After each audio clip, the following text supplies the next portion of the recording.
Sometimes, a single moment changes everything. It's not a gunshot. It's not an explosion. It's quieter than that. It's the sound of a gear shifting in the great machine. It's the sound of a page turning, revealing a chapter you never knew was there. In the world of professional wrestling, we are accustomed to spectacle. We are trained to expect the noise, the fire, the betrayal. But we were not trained for this.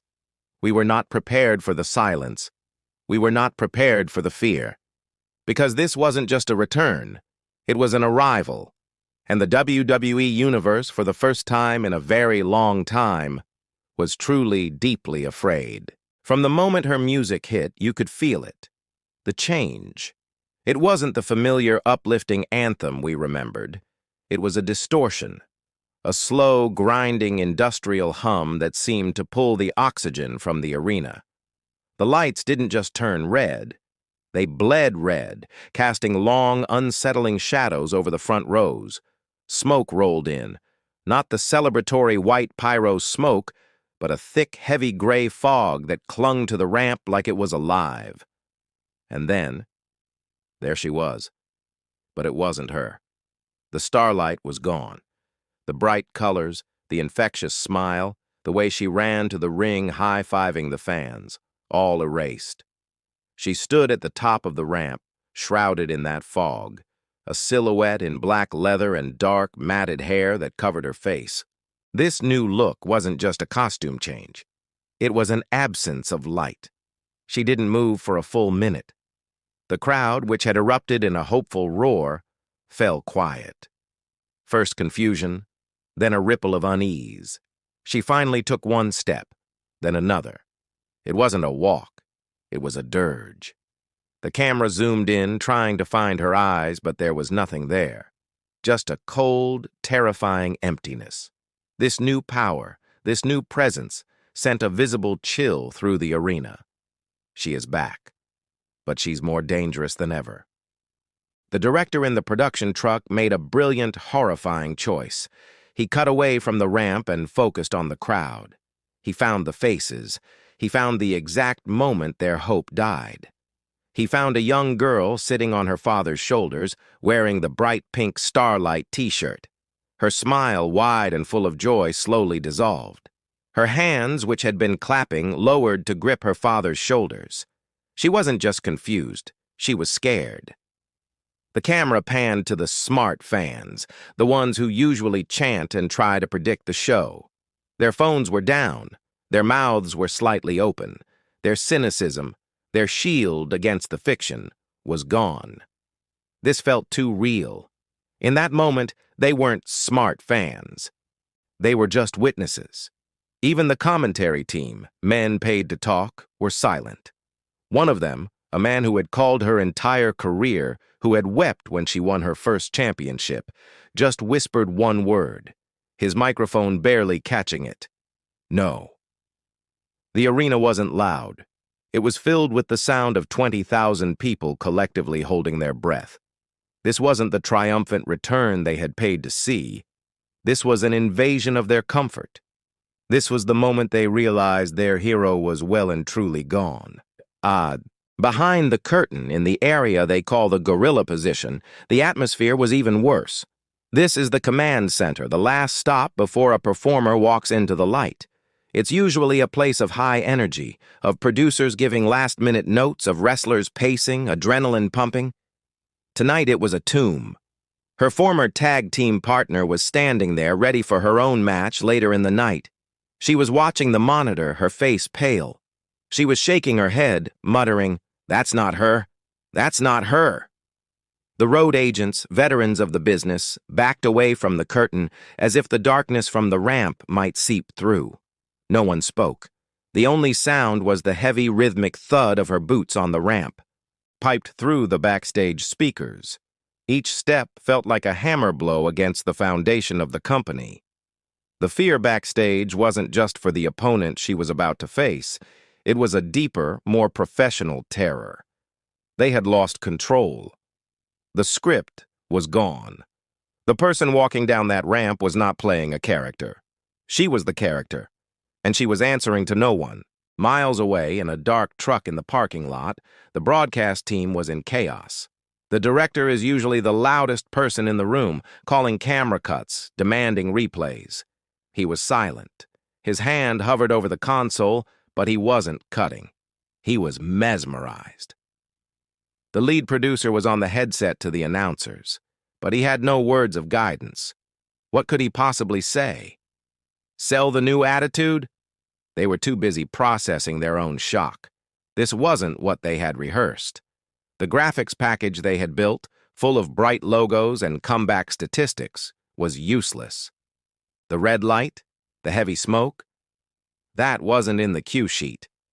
A technician checked the pyrotechnics board. "Sir," he said, his voice trembling, "none of our fog machines are active." The smoke was real. The atmosphere was real. The producer realized with a sinking feeling that this wasn't a return he had produced. This was something she had orchestrated herself. The entire multi-million-dollar broadcast was being hijacked, live, by a single performer who had decided the narrative was now hers.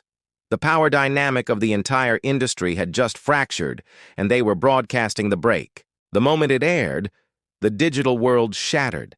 It wasn't just trending, it was a system-wide shock. The clip was uploaded, and almost immediately, servers lagged. The internet, a place of supreme cynicism and immediate judgment, didn't know how to react. The usual wrestling forums, the ones filled with inside knowledge and sarcastic memes, were quiet. The jokes stopped. The usual complaints about bad booking were absent. Instead, there was just a single repeated sentiment, posted over and over. "I am genuinely unsettled. This doesn't feel like wrestling. I'm scared." People began to digitally dissect the moment, placing her old photos, the ones of her smiling, holding babies wearing glitter, next to the dark, hollow figure on the ramp. The contrast was sickening. It wasn't a rebrand, it was an erasure. The digital narrative shifted from "she's back" to a much more terrifying question. What came back? Theories flew, not of booking decisions, but of personal tragedy. The speculation became darker than any storyline because for the first time, it felt like the fiction had been consumed by a terrible, unspoken truth. The following morning, the company, seeing the media explosion, hastily arranged a press conference. The room was packed, but it wasn't just the usual wrestling podcasters and bloggers. Mainstream sports outlets were there, Sports Illustrated, ESPN. They had all seen the clip. They smelled a story that transcended the ring. The energy in the room was tense, like an interrogation. They waited and waited. Finally, the company's head of public relations walked out, alone. He looked like he hadn't slept. He approached the podium, which had a single empty chair next to it. He tapped the microphone. "Thank you all for coming," he began, his voice shaky. "We know you have questions. Regarding last night, she will not be taking questions at this time." The room erupted. Shouts of "why" and "is she okay" filled the air. The PR head tried to read a prepared statement about a bold new direction, but the words were meaningless. The real story was the empty chair. Her silence was a statement. It confirmed every fear. She wasn't here to play the media game. She wasn't here to build her brand. She was here to dismantle everything, and she would do it on her own terms, in her own terrifying silence. Hundreds of miles from the arena, in a quiet suburban home, a phone was ringing. It had been ringing all night. Her father, a Hall of Famer, a legend from a bygone era of heroes and villains, sat in his armchair, watching the replay on his television. He had taught his daughter this business. He had taught her how to be a hero, how to be the starlight. He watched the figure on the screen, the one wearing his daughter's face, but not her soul. He recognized the walk, the slow, predatory pace, the way she kept her head down, only to look up through her matted hair. It was his walk. It was the walk he used when he was the monster, the heel that children feared in the 80s. He had taught it to her as a lesson, a piece of history, a what not to do. And now she was it. Her mother had left the room, weeping. The ringing phone was one of the many charities his daughter represented, the Make-A-Wish Foundation. They were confused. They were worried. "Is she all right?" the representative asked. How does a father answer that? How does he explain to the world that the light he had given them, his little girl, had been extinguished, replaced by a shadow he himself had created? In the champion's private locker room, the story was different. The champion was her greatest rival.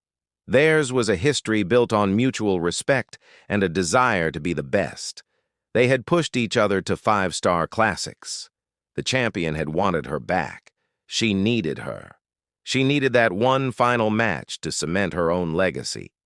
She watched the return on a small monitor, her hands, which were methodically lacing her boots, slowing to a stop. She knew her. She knew her tells, her habits, the way she would breathe before a big move, the look in her eye right before the bell. The person on that screen had none of it. This wasn't the woman she respected. This wasn't the competitor she knew.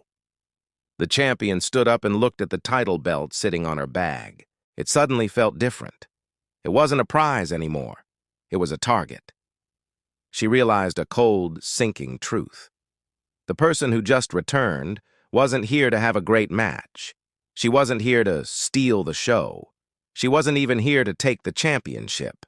She was here to hurt her. The rules of the game were gone. This was no longer about wrestling. It was about survival. The following week, the arena was sold out. But the energy was not one of excitement. It was one of morbid, tense curiosity. Everyone waited for the music, but it never came. After a match, the lights simply cut to black. When they returned, she was already in the ring. The crowd gasped. The ring wasn't empty. It was filled with her past. Mannequins were dressed in her old, colorful Starlight gear.